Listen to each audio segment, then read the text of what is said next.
This episode is dedicated to Simon Fajardo by his niece, Karina Sanchez.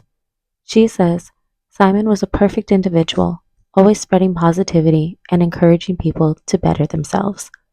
He was the rock of his family, and all his nephews and nieces looked up to him. Any chance he got, he would make the family laugh with his contagious sense of humor. He had it all. I've never met someone who took care of their body and mind like him. September is Suicide Awareness Month. It is okay to not be okay. Check in with family and friends, ask questions, and make mental health part of conversation. Together, we can break the stigma and make a difference. If you or someone you know is struggling, help is available. Speak with someone today at the Suicide and Crisis Lifeline at 988.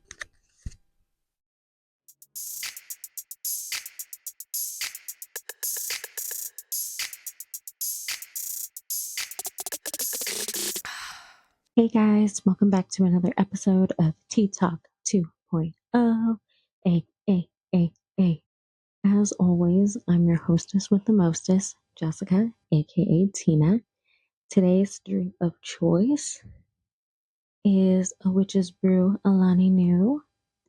And here's a little ASMR for you.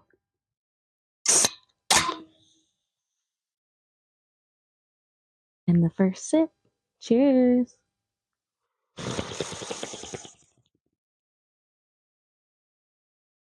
Ooh, that is tasty right now. So, how we doing, guys? Today I am recording by myself. And I just wanted to take this opportunity to apologize for the delay in the audio and the video from last week. It was nuts trying to get everything all situated, but shout out to Chaz Ornalis for helping me with my audio. He's been so good helping me out while I'm trying to figure out all of this podcasting stuff. And yeah, so video is finally uploaded. It took like days to get uploaded, but it's finally available on YouTube. And today we're just going to kind of take a step back from all of the wonderful guests that we've had thus far, who I am so appreciative of for helping me out. They're taking time out of their days to sit and chat with me, so I really, really appreciate them.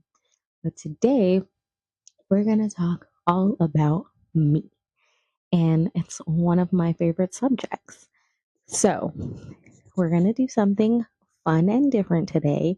And if you're watching the YouTube video, you'll see I'm holding an envelope. This envelope has the word questions on it. I stuffed this little envelope here with about 69 different questions.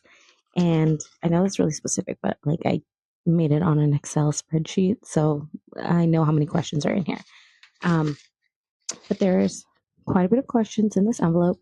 And what I'm going to do is I'm just going to one by one pick them out and answer some questions that maybe you guys have been wondering about me. Who is Tina? Let's find out, shall we? Take another quick sip. That's so tasty. Before we get into all of that, just kind of want to tell you guys a little bit about what I've been going through lately. The vibe has been off. It has just been strange. Like I just feel a little off. And so if I seem a little down in the dumps, I apologize. I'm not trying to be moody or upset or anything. I just don't know. My coworker said it's because there's a full moon coming. The witches are coming, and that's probably affecting my mood a lot. But we're going to try to keep it positive. We're going to try to keep things lighthearted, and let's dive into these questions. Give her a good mix.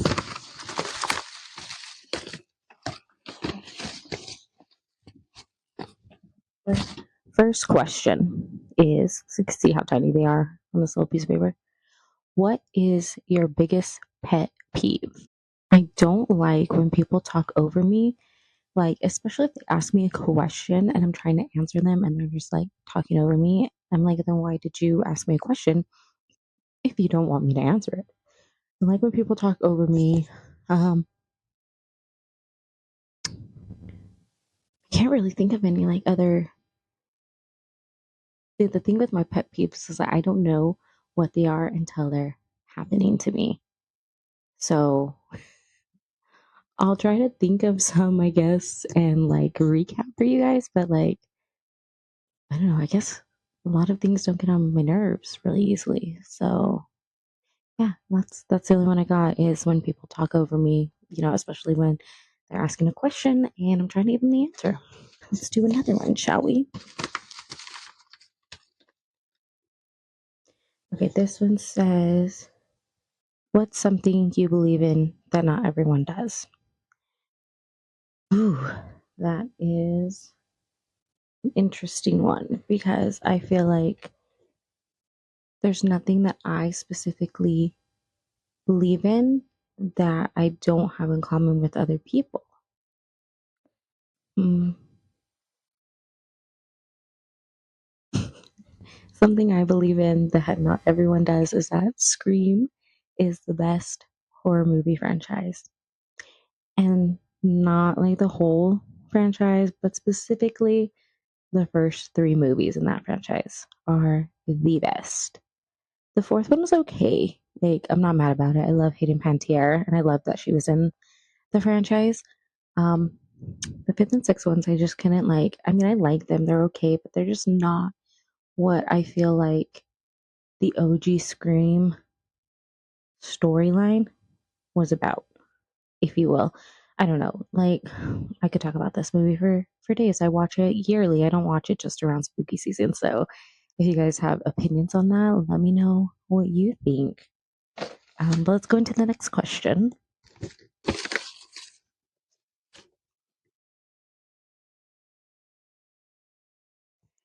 How do you handle disagreements or conflicts in a relationship? So, I used to get really, really drunk and then yell at my partner. That's how I handled conflicts and disagreements. Now that she's in her healthy relationship girl era, um, we just talk, we communicate. If something's bothering me, Patrick's really good at like realizing that and not egging things on to make me more mad than or frustrated than I am.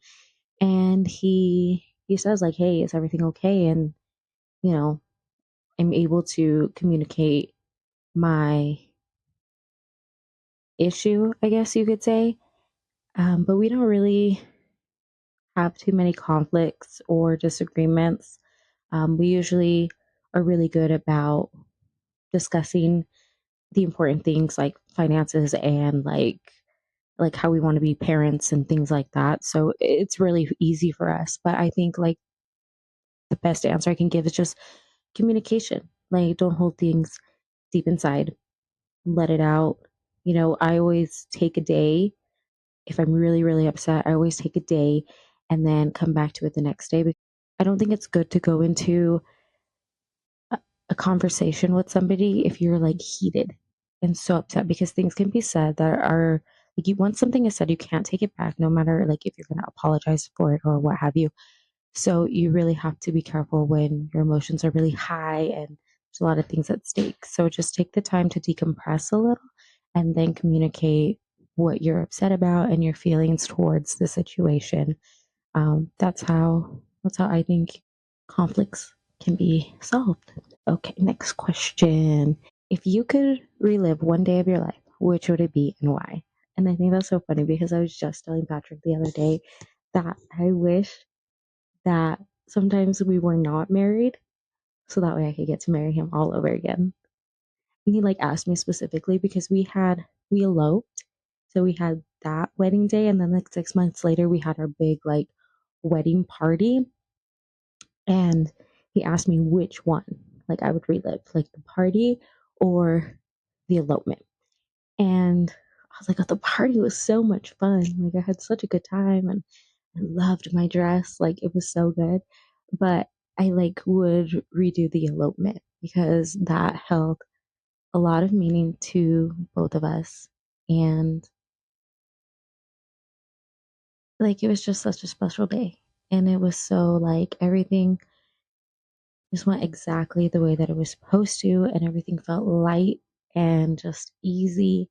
And I was just happy and it was blissful. And I would relive that day over and over again. I know some people would be sappy and they would be like, well, the birth of my kids. No, I would not relive the birth of my kids. Maybe the day after when we'd be snuggling with a cute little newborn, but definitely not the births themselves. I would not do that. So, like 10 out of 10, my elopement day is the day that I would relive if I could get the chance to. Next question.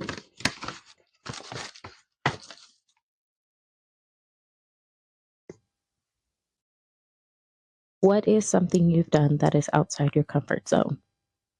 This podcast, talking to strangers on the internet. You have to understand that have always been so like reserved with what I say, and the things I say are so bizarre sometimes that I save those for the people that actually know me and I know are not gonna like judge me for it. So for me to be like vulnerable with whoever watches or listens to my podcast is a big step out of my comfort zone. Anything to do with social media, because putting yourself out there is always like a risk, especially because I'm like older now, so it might seem more cringy, but I don't know. I just don't care anymore. So I think this is fun. I really like creating content and I'm just going to keep doing it cuz now I'm getting more comfortable with it. So that is what I feel about that. There's some questions sticking out of this envelope. I'm going to try to mix these up a little better. Some juicy ones. What is the best gift you've ever received? Again, I could be sappy and say it's my kids because my kids are a gift. Absolutely. But the first thing that comes to mind is this necklace that I wear all the time. And if you're watching the YouTube video, you can see it. Um, but it is my Heart of the Ocean necklace that Patrick bought me. One of my all time favorite movies is Titanic. And I watch that movie also. I watch that one yearly, like quarterly. Like it's about that time of the year where I need to go back and rewatch it again because I just love it. I love it. And I love the history behind the Titanic. I think it's interesting. It's fascinating. I like hearing the conspiracy theories about it. Um, yes, Titanic, love. And for Christmas one year, Patrick bought me my own Heart of the Ocean necklace. And I just thought that was so special because it's something that he did all on his own. Like he looked for it, and I don't know. It's just like it's something that he knew I would love, and I do, and I love wearing it. It's my favorite. Sometimes I get scared to wear it too much because I'm afraid of like losing it or someone like my child ripping it off my neck. Um, but for the most part, I wear it all the time. It's like my favorite necklace, and I get a lot of compliments on it all the time. So that is my most favorite gift that I've ever received. Okay. What's the worst advice that you've ever been given? Be the bigger person. I hate when people tell me to be the bigger person because it's like, why should I have to get over the hurt and the pain that people have caused me and act like nothing has happened when they're the ones that hurt my feelings or they're the ones that did me wrong? I will never, ever be the bigger person. I will never pretend to like people that I don't fuck with. I'm definitely one of those people that can't even like fake a hello. Like, it's just not me. It never has been, it never will be. And truth be told, like, it makes me uncomfortable trying to be nice to people that I know don't like me and I don't like them. So it's one thing you'll never catch me doing is being nice to people just to be civil. I can't do it. And I'm sorry about it. Next question. Would you ever marry someone for their money? So if Daddy Pat died and I just know that I'm never going to find anybody that I'm as attracted to as him. There's nobody that I'm never going to love the way I love him. So, I mean, if he died when I had to, I would marry someone for their money. Because why not? At the end of the day, like, what does it matter? uh, I don't know. I say that. I think we can all say that. Like, I mean, with the way this economy is, tell me you wouldn't do it. Tell me you wouldn't marry someone for their money. If you already had the love of your life and he was gone, she was gone. Think about it. I'm being realistic here. Okay. If you could be a character in any book or movie, who would you be? God, that's really hard. I would probably be a character in Glee.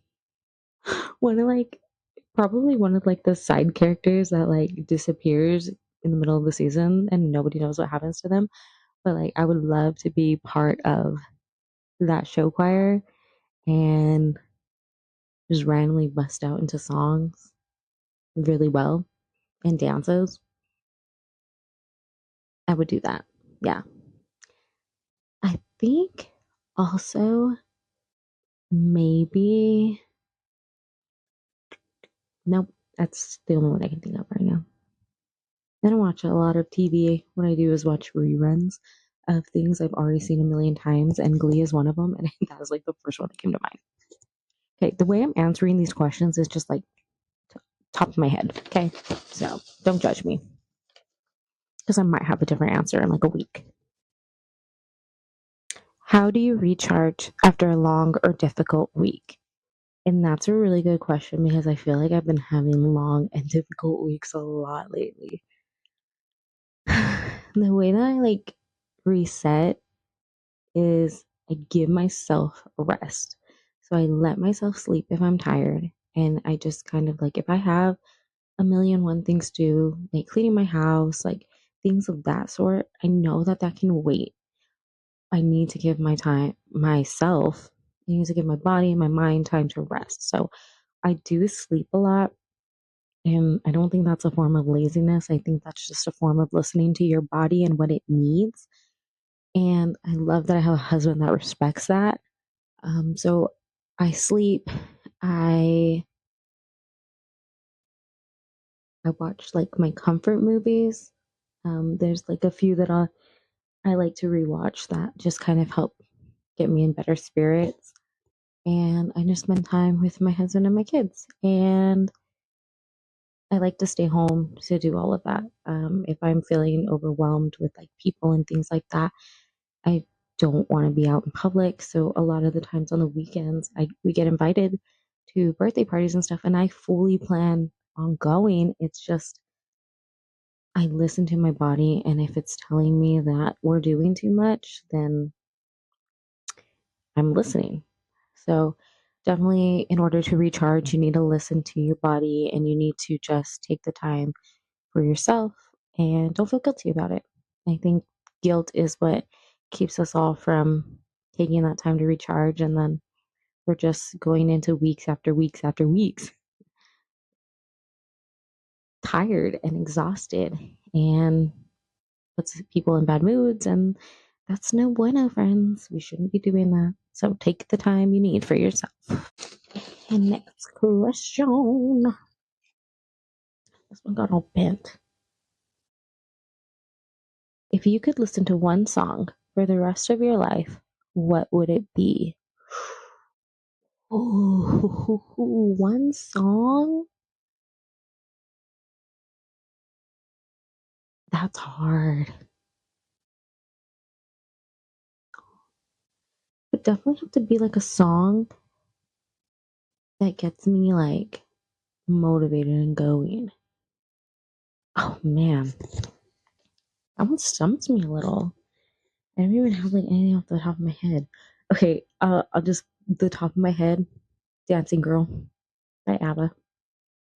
You are the dancing queen, young and sweet, only 17.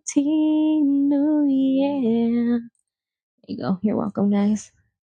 Just because I listened to that song today and I listened to that song to put me in better spirits all the time. But realistically, I think like something by Kehlani. Realistically, I think it would be Bright by Kehlani. I've always just like really vibed to that song, and I think it's really uplifting. And I think it's her voice is beautiful. She's a beautiful person. And so if I had to pick one song to listen to for the rest of my life, Bright by Kehlani. Final answer. Okay, I'm digging here for another question. Oh, I grabbed two of them. Okay, I'll put one to the side, and that'll be my next one. Okay, so this one says, would you rather go to the movies or watch movies at home? Definitely watch movies at home. And let me tell you why. I am not a movie girl. No, like a movie theater girly, because I always fall asleep at the movie theaters. Like 9 out of 10 times, I'm gonna be snoozing in the theater. And I don't know why, because it's so loud in there. It's so bright in there. Like, why do I always fall asleep? But I do it at home too. So I'd rather watch a movie at home, in the comfort of my own home on my cozy couch. That way, if I fall asleep, I don't have to get back up and like leave. Um, but this is how I always been. I don't know. I like movies, but like I really have to be into them the first time in order not to fall asleep. But if it's like a repeat, I'm definitely probably going to be snoozing unless it's one of my faves. Scream, Titanic. I like a lot of thriller and suspense. So anything with a good storyline, I'll stay awake for. But like 9 out of 10 times, I'm falling asleep during movies. Sorry about it. Okay, this one is, what's the biggest misconception that people have about you? I think people probably think I'm a lot meaner than I actually am because I stick up for myself a lot more now and I tell the truth about how I see people. Um, and I think my ability to like read people and kind of like distance myself from them makes people think that maybe I'm standoffish or just rude. And I don't think that's the case about myself. It's just like I don't like to put myself in situations where people can hurt me. And if I am in a situation where a person has hurt me, then it's not because it's because I really thought that they were genuine. So I don't know, people probably think I'm a lot more standoffish and rude than I actually am, especially based off of like the opinions and experiences with other people.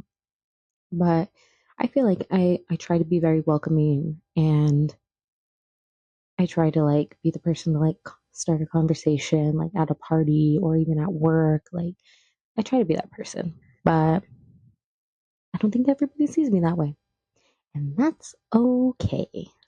Getting through these questions pretty quickly. Okay. Oop, here we go. What's one thing you'd like to achieve by this time next year? I would like to have started season 3 of the podcast. That would be cool. Um, I would just like to continue this journey and continue learning about podcasting and, you know, um, editing and things of that sort. So I'd like to achieve some different little things with my podcast. That's my little goal for myself because I feel like I've done a lot more already with this season than I did in the first season. And I also have gotten like a lot more excited about filming and editing and things like that. So I think it's going to be really good in about a year. So we'll see. What is the most adventurous thing you've ever done?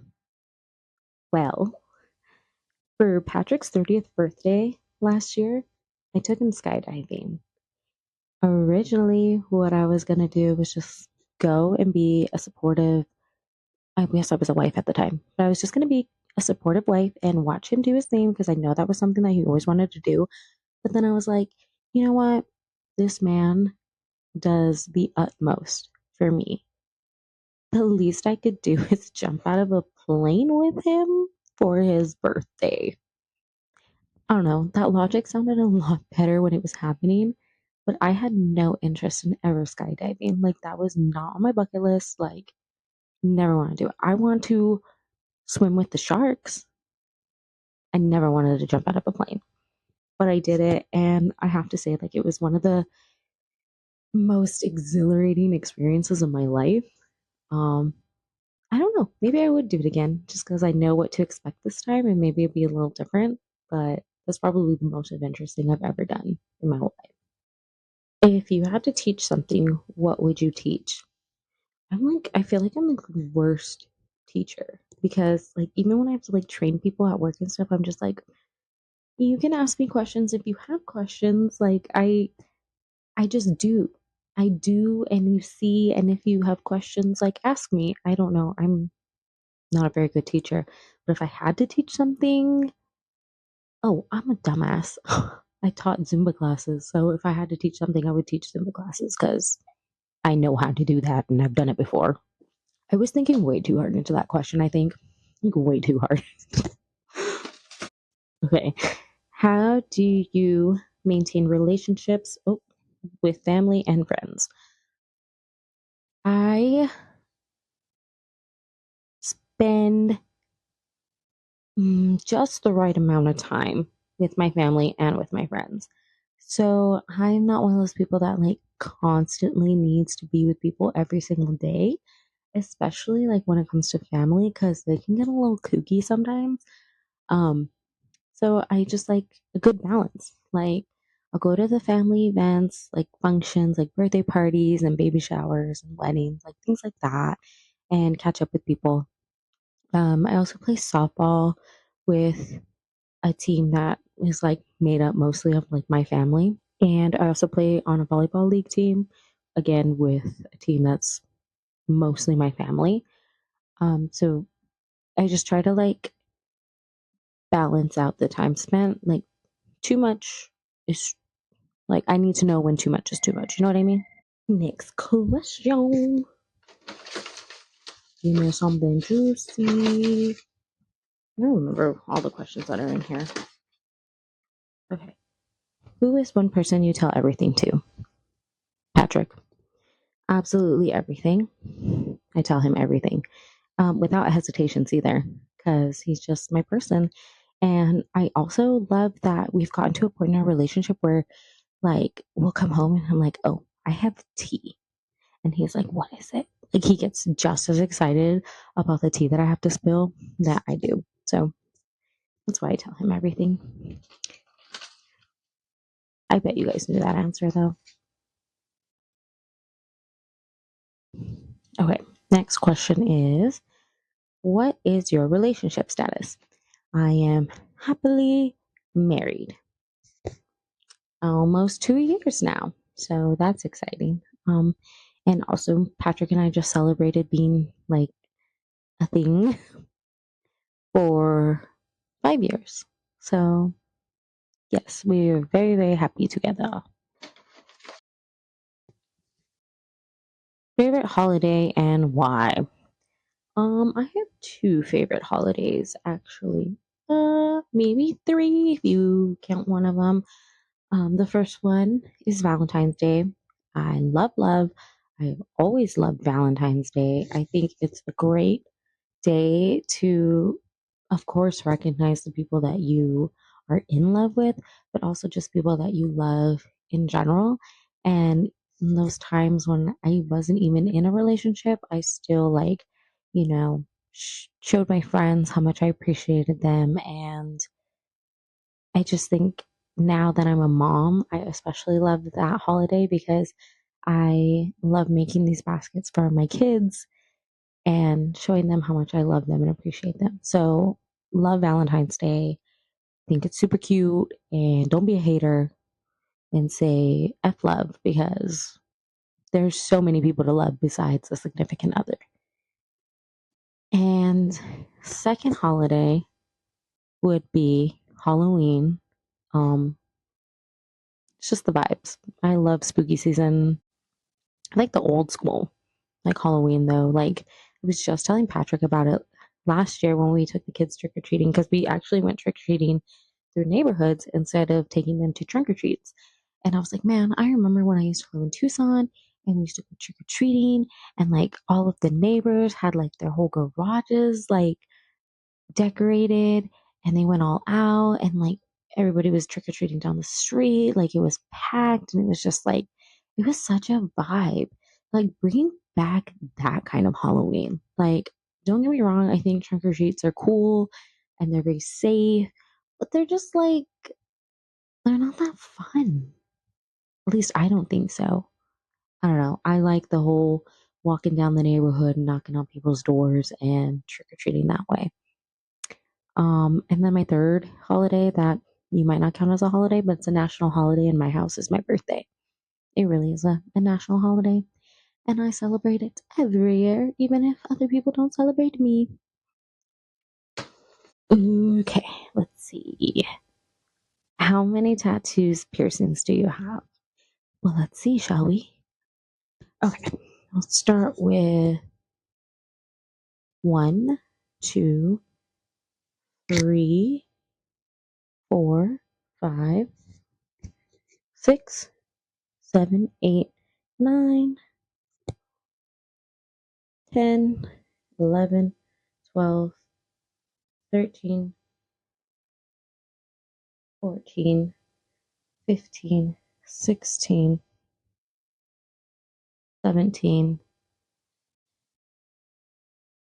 18.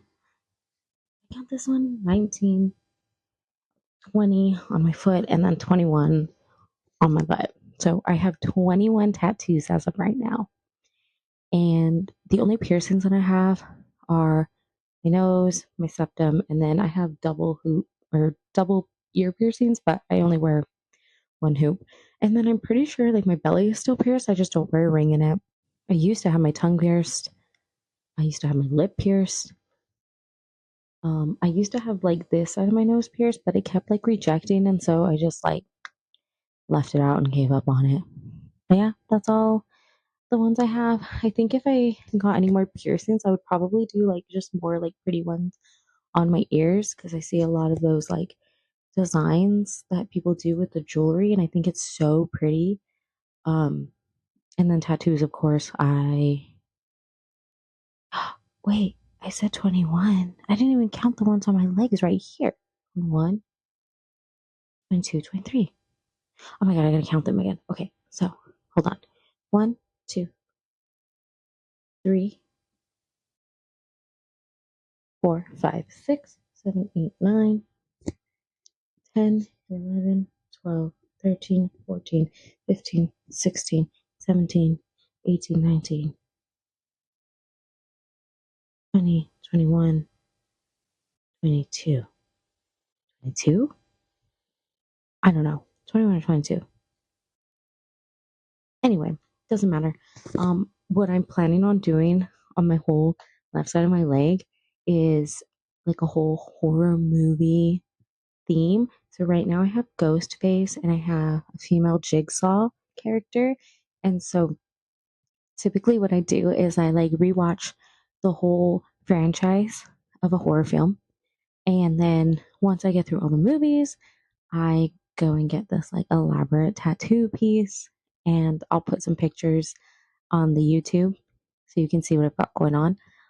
So currently we are watching Halloween movies with Michael Myers, and so he'll probably be my next addition. But I'm planning on adding things like Nightmare on Elm Street, so Freddy Krueger. I want to do something as a tribute to Fear Street. I'm also planning on adding like Tiffany from the Chucky franchise, the Child's Play franchise, Jason Voorhees, like all of the things. I want to add, the little pumpkin guy maybe from Trick or Treat. I don't know, just a bunch of like horror slasher stuff, but like feminine because there is like flowers on it also. It's gonna be a really cool like piece when we get down to the nitty gritty of it. But that's like my whole idea for that leg. It's really, really cool. Okay, I'll do a couple more and then we'll see where we're at. Hopefully we'll end on a good one. What's something you've done that you never thought you would do? I think I answered that with skydiving, but Also, I never thought I was going to quit the bank, believe it or not. I thought I was going to retire from the bank. Like for an easy answer, that's like something that I never thought I was going to do. Um, Never thought I was going to start this podcast. Me and Henry talked about it so many times when we were working at the bank, and it was just like, we should start a podcast. We should start a podcast. But it's like one of those things you just say, and then one day I did it. So that's pretty cool. Give me a good one. Give me a good one. Okay. What's a recent experience that made you rethink your priorities? Um, Truthfully, when my knee started acting up again back in February, March, I kind of obviously took a step back from like the gym and doing fitness and things like that. And I think that step back kind of freed up a lot of my time and helped me prioritize like my household a lot more. And it really like made a difference like with my kids, because the one thing that I really like strive on doing with our family is eating dinner together. And so my kids, like Sunny, who is about to be 2, knows that when it's dinner time, we go sit at the table together. And so he has his seat at the table that he sits at all the time. Chloe has her chair, mine, Pat's. And so I'll serve my kids, and they both know that we sit down and we eat together. And like, we don't have a like no phones or tablet rule, anything like that. As long as like we're all in the same place together, eating together, it's like that's like what's important, just being in the same area together, I think. And they're still so little that I know that when they get older, they'll learn to like put the other stuff away. But right now, I really like strive and focus on us having at least that little bit of time together at the end of the night. And then now with Chloe being back in school, using the time in the evenings to help her with her reading and her homework. And so I think having my knee injury get worse was kind of like a blessing in disguise, because I've been able to like take a step back and actually do the things that I've been wanting to do for my kids without having to rush things in the evenings like I was before. And so now Patrick and I are talking about getting back into our fitness stuff. Uh, and we're kind of like making a plan of like how it's going to work for him and for I, because we don't both want to be gone in like the evenings. And so we need to like kind of just work around everyone's schedule and what's going to work best. Um, so taking a step back from like Zumba and stuff like that has made me prioritize my family a lot more, which I'm not upset about at all. I'm really thankful for, actually. I think it's been really good for all of us. Okay, let's see. Last one. Last one. Let's see, make it a good one. What's your favorite part of your body? My legs, specifically my thighs. Because if you know, you know. Okay, I do not want to end it on that one. Ooh, okay. What is your favorite quote or mantra and why? And that takes me back to that Kehlani song that I was telling you guys about. She says, and I have it on my bios a lot of the time. The quote is, be great, be kind, don't let them dim your light. And I live by that, because I will never let anybody who has tried to make me feel less than win or bring down my shine and bring down my sparkle. And that is one thing that has always stuck with me all the time. That quote there. Oh my God, my elbow just popped crazy.